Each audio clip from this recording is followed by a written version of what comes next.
This week in post, perspective correction in Lightroom.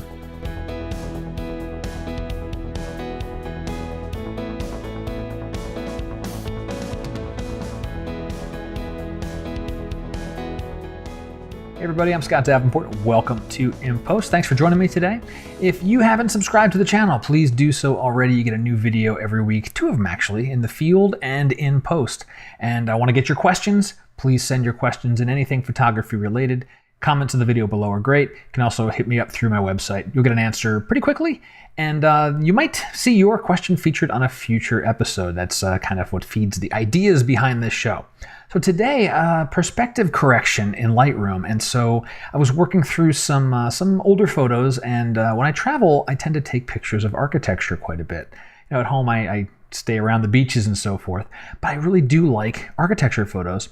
And so I had this photo here I did some major perspective correction on. It's the Trevi Fountain. I'm sure many of you recognize this. And let me show what this looks like without the perspective shift. And let me hit the crop tool so you can see this is what I was looking at initially. So I was pretty up close to the fountain and shooting at a very wide angle lens. This was an 11 to 16 millimeter lens on a crop sensor. So, you know, somewhere in the 17 to 18 millimeter range. Still pretty wide angle. And so getting up close was nice because I had just the fountain in the foreground, but of course the building's leaning backwards and it just didn't look so great. So let me turn off the crop there. And let me show you how this transform thing works. Now there's a bunch of different modes in this here. You can do automatic, and I tried that and it didn't quite work. Or you can use what's called guided, and that to me worked very well. And so if I click on these little hatch mark here, you're going to see that there are several lines that I've drawn in the scene to guide the alignment. So let's go ahead and reset all that. Hold down the Option key and click Reset. I'll go to Guided, and when you move in with the Guided tool, you'll see you get this nice zoom loop right next to your cursor, actually down to the right of it. So I can be very precise, and I'm going to just draw a line. I'm going to click and I'm going to drag down a little bit and line that up again right on that edge. Okay, so there's one line. Do the same thing on this side now. Use that similar spot. I'm really watching the loop to see where I get that line drawn. Right about there. Now 2 lines is typically all it takes. You give it 2 verticals or 2 horizontals, and you're good to go. I'm going to throw in one more horizontal right along the top of this roof here, and right about there. And so that actually gave me a little bit of a better shift, right? You saw how it zoomed out a little bit. And now you can see this is starting to land about where I had my crop set before.